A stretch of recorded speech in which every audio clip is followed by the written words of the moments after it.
네, 국내 코로나19 4차 대유행이 확산하면서 신규 확진자 수가 엿새 연속 1,000명대를 이어갔습니다. 특히 비수도권 확진자 발생 비중이 27%까지 높아지면서 대유행이 전국으로 확산할지 우려의 목소리가 커지고 있습니다. 네, 수도권에선 오늘부터 2주 동안 사회적 거리두기 4단계가 본격적으로 시행되는데요.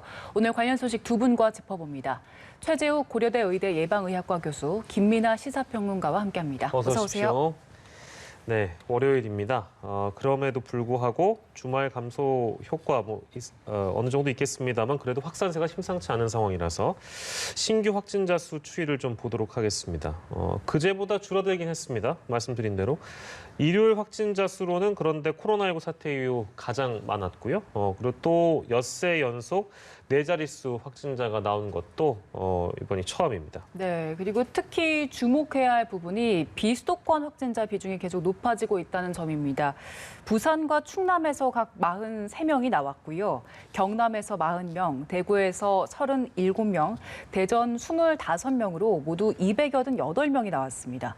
특히 지난 9일부터 나흘 연속으로 20%를 넘겼고요. 어제는 27.1%까지 비중이 확대된 상황인데요. 네. 그동안에는 수도권 중심의 확산세를 보였는데 이렇게 비수도권의 확산세도 높아지게 된다면 집중적으로 방역을 하는 게 아니라 전국적으로 확산이 되기 때문에 방역에 좀 더 어려움이 있지 않을까 하는 우려가 드는데요. 네, 정확한 지적이십니다. 지금 서울 수도권발 감염이 전국으로 확산되는 양상을 데이터로도 충분히 이제 확인할 수 있고요.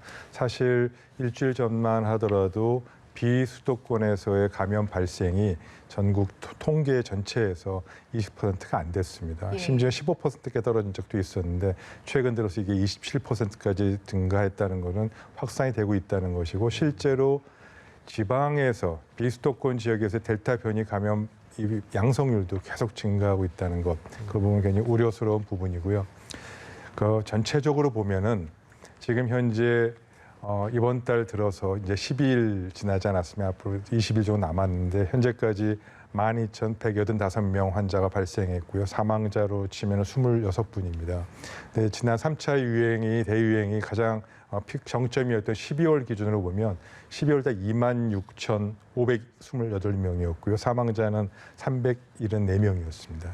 그러니까 아마도 신규 확진자는 최소한 12월 달 3차 대유행 최고 확진자보다는 분명히 증가하거나 최소한 그 이상은 갈 거라고 보고요. 다만 사망자 숫자는 현재도 지금 전체 10분의 1도 안 되지 않습니까? 네. 그래서 사망률은 잘 그래도 유지되고 있는 점은 긍정적인 신호로 보되 또 이 또한 신규 확진자 너무 많이 증가하면 결국 사망률이나 위중증도 증가할 우려가 있기 때문에 네. 이 점을 잘 들여다보면서 우리가 잘하고 있는 것을 잘 지켜가고 사망률은 잘 낮게 유지하면서 신규 확진자 잡을 수 있는 그런 포인트가 언제쯤 될 것이냐는 이번 주면 사회적 거리두기 효과가 어느 정도 나오기 때문에 이번 주말 되면 좀 생각해 볼 수 있을 것 같습니다. 예, 알겠습니다. 그리고 감염 경로를 조사 중인 비율, 이것도 30%대를 넘어섰는데 역대 최고치를 기록한 셈이라서 이건 어떤 의미가 있다고 봐야 될까요? 네, 감염 경로를 모르는 경우가 31.9% 아닙니까? 역대 최고는 이걸 갖고 있는 의미는 즉 이 조기 진단과 접촉자 파악 그리고 이 대량 격리와 치료를 통한 소위 K-방역 모델이 방역의 틀거리에서는 더 이상 찾아지기 어렵다. 31.9%의 환자 수는 결국 그런 소위 K-방역의 이런 모델에서 추적되고 관리가 안 되는 상황이기 때문에 좀 이거에 대한 이러한 부분, 감염 경로를 모르는 환자에 대한 추가적인 조치가 필요하고 바로 그 추가적인 조치가 지금 서울시에서 주도하고 있는 임시 선별 검사소를 통한 자발적인 검사를 시민들이 협조해 주면서 이 부분들에 대한 숫자를 줄여 나가는 것이 얼마나 효과를 볼 수 있느냐가 또 앞으로의 또 관건이라고 볼 수 있습니다. 예, 그리고 또 하나 짚어볼 것이 지금 델타 변이 바이러스의 영향이 수도권에서 점점 더 커지고 있는 상황입니다. 지난주 수도권에서 델타 변이가 그동안 알파 변이가 제일 많았는데 그거의 2배를 넘어섰다고 합니다. 이 추이에 대해서는 어떻게 분석하십니까? 네, 말씀드린 대로 델타 변이 바이러스의 계속 구성비가 증가해서 소위 우세종, 전체 변이 바이러스의 50%가 되는 거죠. 예. 감염의 50%가 넘는 우세종이라고 하는데 우세종이 되느냐는 이제 시간 문제입니다. 그래서 이러한 확산세를 고려해 볼 때 조만간 델타 변이 바이러스가 알파 변이보다도 또 전체 감염자의 우세종이 될 것은 어쩔 수 없이 피할 수 없는 상황이라고 보여집니다. 예. 자, 그리고 오늘부터 2주간 수도권 거리두기는 4단계로 올리고 사적 모임이 제한되는 것은 오후 6시 이후에 이제 3인 이상 모이는 것은 금지가 됩니다. 이게 코로나19 상황, 코로나19가 발병된 이후에 첫 야간 외출 제한 조치라고 봐도 무방하겠죠? 그렇습니다. 지금까지 이제 우리가 방역의 여러 가지 정책들을 시행한 것에 비추어 보면은 사실 가장 이제 강력한 어떤 형태의 거의 봉쇄에 가까운 이제 그러한 정책이 나왔다 이렇게 평가를 할 수가 있겠는데요. 오늘 이제 방역 당국에서 밝힌 바도 이제 그런 내용이었습니다. 이게 이 3명 이상 모이지 말라는 얘기가 오후 6시 이후에 2명이 만나는 모임을 더 많이 하라는 얘기가 아니다. 예. 네네. 그러니까는 퇴근을 하고 나서는 그대로 이제 집에 가라. 그리고 외출, 모임 이런 것들을 하지 마라. 뭐 이런 뜻이기 때문에 사실상 이제 그동안의 어떤 좀 자유롭게 좀 이렇게 퇴근 이후 시간을 이용했던 것들에 상당한 제한이 가해지는 그러한 이제 조치가 취해지게 된 것인데요. 이게 뭐 4명이 이제 오후 6시 전에 4명이 만난 상태더라도 오후 6시가 넘으면 이제 2명으로 이제 뭐 줄이거나 귀가를 하거나 뭐 이렇게 해야 되는 거고요. 네. 그리고 이게 이 4단계가 이렇게 적용이 되면은 직계 가족이 모이는 어떤 모임이나 이런 것들에도 이전에는 좀 예외가 되는 측면들이 있었는데 네네. 이제는 사적 모임 금지에 예외가 해당되지 않습니다. 그렇기 때문에 이 부분을 잘 알아두셔야 될 것 같은데 다만 이제 어린 아이라든가 고령층의 돌봄을 위해서 같이 이제 동석을 하는 이런 경우에는 이제 예외로 이제 판단을 하고요. 예. 그다음에 동거 가족 있지 않습니까? 아예 네네. 같이 사는데 이제 뭐 이 밥을 먹으러 밖에 나왔다 뭐 이런 경우 그런 경우도 예외로 이제 판단을 합니다. 그런데 이 경우는 나중에 이 문제가 되거나 하면 서류나 이런 것으로 동거 가족이라는 거를 이제 증명을 해야 되는데 예. 주민등록 등본이나 이런 것들을 이제 기준으로 보겠다. 이런 얘기를 지금 하고 있는 그런 상황인 거죠. 그래서 이런 수칙들을 잘 지키면서 우리가 지금의 어떤 위기를 좀 잘 넘어가야 되는 그런 상황이기 때문에 좀 6시 이후에는 가급적 모임이나 뭐 이런 외부에서 활동 이런 것들은 하지 말아야 되는 것이다. 이렇게 좀 생각하시면 되겠습니다. 네, 그리고 이번 방역 조치가 이전보다 조금 더 세부적인 내용까지 규제를 하고 있더라고요. 운동시설 같은 경우에는 시설 종류나 운동에 따라서 조금씩 규제가 다르다고요. 그렇습니다. 지금 실내 체육시설은 오후 10시까지 운영을 할 수가 있는데 이 운동의 종류에 따라서 지금 이 세부적으로 여러 가지로 이제 제한 조치를 지금 취하고 있는 상황입니다. 그래서 가령 러닝머신의 경우에는 예. 시속 6km 이하의 속도로만 이제 이용을 할 수가 있다. 이렇게 정해져 있고요. 그리고 샤워실이 이제 보통 이제 부가가 돼 있는데 이 샤워실은 이제 사용하지 못하는 것으로 이제 그렇게 조치를 취합니다. 다만 여기에 대해서는 이제 일부 형평성 문제가 제기가 되는데요. 예를 들면 뭐 수영장의 경우에는 여전히 샤워실을 이용할 수 있는데 이건 이제 워낙 수영장에서는 어차피 이제 물에서 이제 활동을 하는 그런 공간이기 때문에 그렇다 치더라도 이 실외 체육시설, 예를 들면 골프장 이런 경우에는 또 이 샤워실이 사용 가능하다고 해서 네. 이 부분을 이제 방역 당국이 다시 판단하겠다. 이건 좀 실외 체육 시설이라는 점에서 좀 기준이 이제 잘못된 부분이 있는 것 같다. 이렇게 좀 얘기를 하고 있습니다. 그리고 이제 GX 뭐 이런 좀 격렬한 이제 어떤 그런 동작을 이제 부과하는 이런 이제 운동이 있지 않습니까? 이런 운동의 경우에는 이제 음악을 틀어놓고 이제 음악에 맞춰서 이제 동작을 하게 되는데 120 BPM이 넘는 빠른 음악은 이제 틀지 못한다. 이렇게 돼 있습니다. 이 BPM이라는 게 비트 퍼 미닛인데 예. 1분에 박자수가 얼마나 세지느냐 이걸 따진다는 것이죠. 그래서 기준을 두고 이제 이것도 설왕설래가 있는데 예. 예를 들면 BTS의 버터는 BPM이 110이다. 그래서 이제 이것을 배경으로 운동하는 것을 가능한데 예. 싸이의 강남 스타일은 130이다. 그래서 이건 안 된다. 예, 이렇게 예. 인터넷에서는 많이 얘기를 하고 있다고 해요. 근데 이걸 뭐 실제로 뭐 헬스장에 방문을 해서 방역 당국이 일일이 이제 뭐 그걸 재가지고 이렇게 단속을 하는 그런 형태는 아닌 거죠. 일종의 네. 헬스장이 어쨌든 영업을 해야 되기 때문에 예. 할 수 있는 조건을 이제 규정하기 위해서 좀 이렇게 기준을 만든 것이다. 이렇게 이해하시면 될 것 같고요. 예. 그래서 여러모로 뭐 형평성 논란도 있고 합니다만 어쨌든 이걸 통해서라도 지금 상황을 좀 헤쳐나가는 데 이제 도움이 되는 방향으로 우리가 활용하는 게 중요하지 계속해서 기준을 가지고 뭐 이건 됩니까 그러면 이건 안 됩니까 이렇게 예. 따지는 것은 사실은 좀 소모적인 측면도 있다. 이런 좀 말씀을 드리고 싶습니다. 알겠습니다. 교수님, 조금 전 짚어본 러닝머신 속도 제한이라든지 음악 속도를 제한한 부분들에 대해서 많은 분들이 이게 얼마나 실효성이 있겠느냐라는 의문을 갖더라고요. 방역적인 측면에서 효과가 있는 겁니까? 예, 과학적으로는 당연히 효과가 있고요. 지금 말씀하신 대로 제가 지금 얘기하는 이런 정상 상태에서의 1분에 4분 내뱉고 들이마시는 호흡의 양과 예. 우리가 격렬한 운동을 했을 때 이 호흡에 내뱉는 양은 보통 4배에서 6배 차이 납니다. 그러니까 그만큼 이제 비말 배출될 가능성이 높은 것을 생각해서 이제 그걸 하는데 사실 뭐 120까지 괜찮고 6km까지 괜찮다라는 것을 판단하기 좀 쉽지 않겠죠. 예. 이런 걸 말씀드린 대로 가이드라인이다, 권고 기준이다라는 점을 명확하게 설명을 하고 그러한 측면에서 개별적으로 자발적으로 지켜주길 바란다는 메시지가 같이 좀 나가야 되는데 일률적으로 이게 된다 안 된다라고 얘기하는 거는 이제 규제의 실효성을 좀 떨어뜨리는 그런 측면에서 메시지 구성을 내용과 함께 전달하는 방식을 좀 잘했으면 좋겠다는 생각도 좀 해봅니다. 예. 네. 뭐 세부적인 것들에 대한 뭐 논란들도 뭐 항상 새로운 방역 수칙이 등장할 때마다 나오곤 하는 것 같은데요.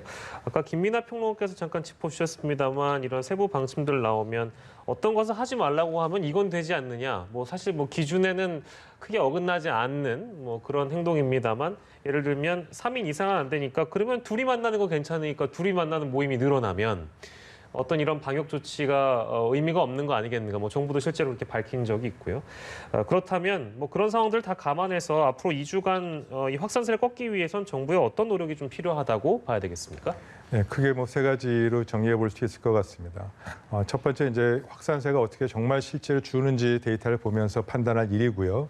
두 번째로는 지금 정부가 합법적으로 이 법에 의해서 하는 것이 이 전 국민의 휴대폰 사용과 이동량을 측정합니다. 예. 그러니까 매일매일 측정하기 때문에 지금 특히 서울 수도권 지역 주민에서의 이 교통량, 이동량하고 휴대폰 사용으로 인해서 이동량에 대한 부분을 보면서 전체적으로 접촉과 이동이 지난주에 비해서 몇 프로가 줄었는지를 계속 모니터링을 철저하게 해서 50% 줄으면 그만큼 50%의 예방 효과가 있을 거 아닙니까? 예. 그래서 그런 점을 감안해서 상황을 보고 이번 주말까지 상황을 보고 실제 이동량과 접촉량이 객관적인 지표 등으로 주는지를 본 다음에 정말 그것이 안 줄고 또 실제 감염이 유지된다 그러면 조금 더 강한 조치, 조금 더 강한 사회적 거리두기를 검토해 볼 그런 상황도 올지 모르겠습니다. 예. 네, 알겠습니다. 그리고 수도권에서는 최근 백화점에서 확진자들이 연속적으로 나와서요. 현대백화점 무역센터에서는 지금까지만 확진자 100명 넘은 상황이고 또 추가적으로 롯데 영등포점, 신세계 경기도점에서도 확진자가 계속 나오고 있습니다. 지금 날이 더워져서 대형 쇼핑몰로 사람들이 많이 몰리잖아요. 물론 이용자들의 자발적인 노력이 가장 중요하겠지만 지금 상태의 방역 조치로 괜찮을까요?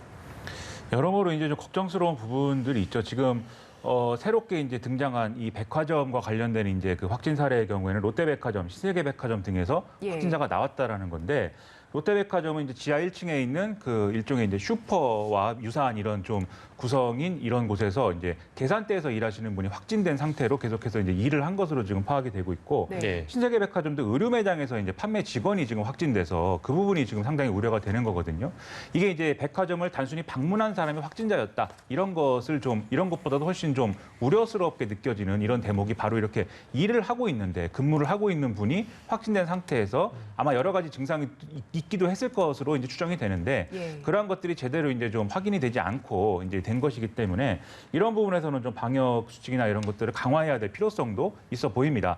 일단 지금 백화점은 자체적으로 지금 방역이나 여러 가지 원칙들을 강화하겠다 이렇게 얘기를 하고 있는데요. 그러나 예. 우려가 되는 게 지금 백화점에 들어갈 때는 예를 들면 체온 체크라든가 그다음에 어떤 뭐 나름대로 백화점 측에서 밀집도 관리라든가 이런 것들을 또 하고 있는 것도 사실이거든요. 하지만 이렇게 근무자가 이제 확진된 상태라고 하면은 들어갈 때 이제 체온 체크라든지 밀집도 관리를 한다고 하더라도 예. 이 매장에 방문한 어떤 이제 방문객들이 여기서 이제 확진이 되거나 이런 상황들이 이어질 수 있는 그런 가능성이 훨씬 이제 크다는 거죠. 그런 점에서 여기에 대해서는 이제 뭐 거리두기를 이제 뭐 좀 더 이제 거리를 넓게 둔다든지 그다음에 밀집도 관리를 강화한다든지 이런 백화점 자체의 노력도 필요하겠지만 어쨌든 검사나 이런 것들을 어떻게 하면 체계적으로 이 근무하시는 분들에 대해서 더 이제 좀 체계적으로 할 수 있을 것인지 그리고 이 좀 증상이 나타났다거나 이럴 때 백화점이 어떤 조치를 취해야 되는지 이런 것들을 명확하게 어떤 좀 지침이나 뭐 이런 원칙의 형태로 방역 당국이 좀 여러모로 지도를 하고 이렇게 좀 일상적으로 이런 것들이 관리 가능하게 만드는 그런 것들이 지금 상당히 필요한 것으로 보입니다. 예. 자, 그리고 백신 접종 사전 예약 55세부터 59세 그 예약 시스템을 돌렸는데 아무튼 뭐 폭주하는 바람에 그 예약 시스템이 먹통이 됐다는 소식입니다. 그리고 지금 이제 관련된 내용 막 여쭈려고 했는데 속보가 들어온 거에 의하면 백신 접종 사전 예약 55세부터 59세에 해당하는 분들이 있죠. 일시 중단됐습니다. 그 사유로는 백신 보유 물량이 소진됐다라는 얘기가 지금 들어와 있는데 이 지금 보유 물량이 소진됐다라는 점을 어떻게 우리가 바라봐야 될 것이고, 뭐 지금 일시 중단됐다라는 그 사유 자체가 모더나 물량 자체가 좀 부족해서 지금 이런 결정이 내려진 걸까요? 어떻게 봐야 될까요? 일단 백신 접종 예약을 이제 받는데 예약을 하고 나서 이제 여러 가지 백신 접종 일정이나 이런 것들을 짜는 과정인 거죠. 그래서 사실 지금 이제 모더나라든지 이런 백신들이 지금 순차적으로 들어오고 있는데 7월 말까지는 어쨌든 뭐 상당 분량, 뭐 1,000만 회 정도가 들어온다라고 얘기는 하고 있습니다만 네. 그 1,000만 회가 구체적으로 그러면 언제 들어올지는 지금 사실은 확정이 안 돼 있는 상태인 걸로 보입니다. 그러다 보니까 순차적으로 들어오고는 있지만 당장 이제 순차적으로 당장 들어온 물량이 지금 예약이나 이런 것들에 의해서 소진이 되면 예. 그다음에 이제 들어올 물량이 확정이 안 되기 때문에 아마도 지금 이제 이 일시적으로 예약이 중단된 것이 아닌가 이렇게 생각이 되는데요. 어쨌든 7월에는 그렇다 치더라도 8월로 넘어가면은 또 상당 부분 백신이 많이 이제 들어오게 된다라고 방역 당국이 얘기는 하고 있습니다만 뭐 구체적인 일정을 지금 공지한 바는 없거든요. 예. 그렇기 때문에 이거 관련돼서 백신 수급과 관련된 어떤 여러 가지 불안감이나 이런 게 있고 더군다나 여기 예약 시스템이 지금 먹통이 됐다 이렇게 말씀드렸는데 예. 그만큼 이제 사람들이 불안한 측면이 있는 거죠. 빨리 지금 이제 4차 대유행이 이렇게 왔고 하루에 4자릿수의 어떤 확진자가 발생하는 상황에서 빨리 백신을 접종을 받아야겠다. 예. 이런 마음으로 이제 좀 예약자들이 많이 몰린 측면 그리고 지금 이 백신 예약은 이 아버지 어머니의 어떤 예약을 젊은 층이 대신해 줄 수 있는 그런 부분들이 있지 않습니까? 네. 그러다 보니까 이제 인터넷에서는 뭐 본인이 이제 효도를 하기 위해서 새벽부터 이렇게 예약을 하고 있다. 이런 이제 여러 가지 경험담이나 이런 것들도 많이 올렸다고 해요. 그러다 예. 보니까 지금 이렇게 먹통이 되고 이런 상황인 것인데 한때 이제 순간 접속이 80만 명 이상이 이제 접속이 몰리기도 하고 이렇게 접속이 되면은 당신이 이제 예약될 때까지 몇 시간 정도 얼마나 기다려야 됩니다. 이런 공지가 나오는데 이게 보통은 이제 뭐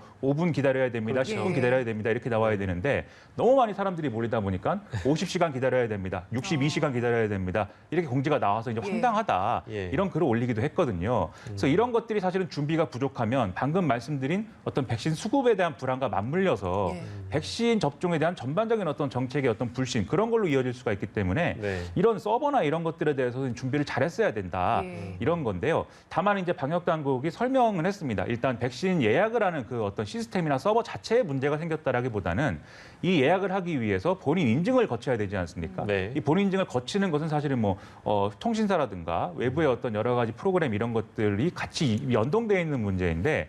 여기서 이제 예상하지 못한 어떤 오류가 발생을 했고 일시적으로 이 발생한 오류는 수정이 됐다 이렇게 얘기를 하고 있기 때문에 일단 백신 수급이 좀 된다고 하면 그리고 이 일정이 제대로 이제 좀 확정이 된다고 하면 백신 예약 자체는 이제 큰 어떤 시스템상의 오류나 이런 것들이 앞으로는 없지 않을까 좀 기대를 해 보는데요. 예. 그래도 다시 이런 이제 사건이 일어나지 않도록 좀 만전을 기해서 준비를 했으면 좋겠습니다. 예, 예. 그렇습니다. 백신 접종 사전 예약에서 이렇게 먹통이 된 게 처음이 아니어서요. 점검이 분명히 필요해 보이고요.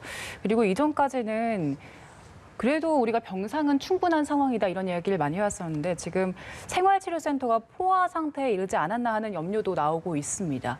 현재 수도권 생활치료센터가 33곳인데요. 전체 6,784병상을 확보하고 있는 상황입니다. 이 중에서 5,139명이 입소해서 현재 가동률 75.8%입니다. 예, 그리고 최근에 수도권에서는 무증상 그리고 경증 환자가 늘어나서 정부가 증상이 따로 없는 확진자 중에 1인 가구는 재택 치료 방식을 검토하기로 했습니다. 젊은 층 중심의 무증상 1인 가구가 재택 치료 방식 검토 대상에 오른 상황인데요.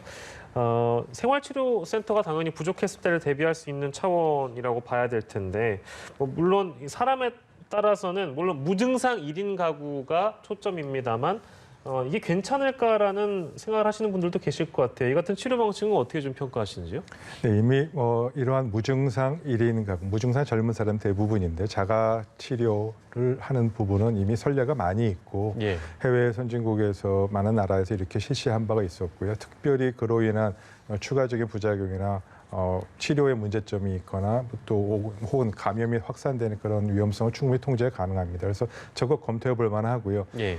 그러한 이유로는 지금 수도권 서울치료센터가 서울만 하더라도 지금 가동률이 70%를 넘었고 수도권 하면 78%, 80% 가까이 되지 않습니까? 조만간 네. 꽉 찰 겁니다. 그런 측면에서 물론 충분히 더 많이 확보하면 그렇다고 무한정 확보하는 건 아니고요. 예. 2주간 자가격리 아닙니까? 2주간 생활치료 입소 아닙니까? 그러니까 예. 지금은 증가하니까 필요하지만 2주 지나면 또 나갑니다. 나가고 들어오고 해서 이제 균형이 맞으려면 예. 맞은 수준이 오는데 그렇게 되려면 최소한 생활치료센터가 지금과 같은 규모라면은 앞으로 1주 정도 더 증가한다면 최소 10,000에서 15,000의 몇 명의 입소 시설이 있다면 또 유지가 될 겁니다. 근데 그렇게까지 하는 것보다는 비용이나 여러 가지 효과를 고려해서 의사의 진단 하에 그리고 매일 추가적인 모니터링 하에 무증상 감염자, 젊은 사람들은 1인 가구 같은 또 생활이 허락하는 가정 환경이 허락하는 경우에는 적극적으로 자가격리 치료를 검토해보는 것은 합리적이라고 생각합니다. 예, 네. 알겠습니다. 코로나19 상황 저희가 짚어봤습니다. 김민하 평론가께서는 이어지는 순서 더 함께해 주실 거고요. 최재욱 교수님 여기서 인사를 먼저 드리도록 하겠습니다. 고생하셨습니다.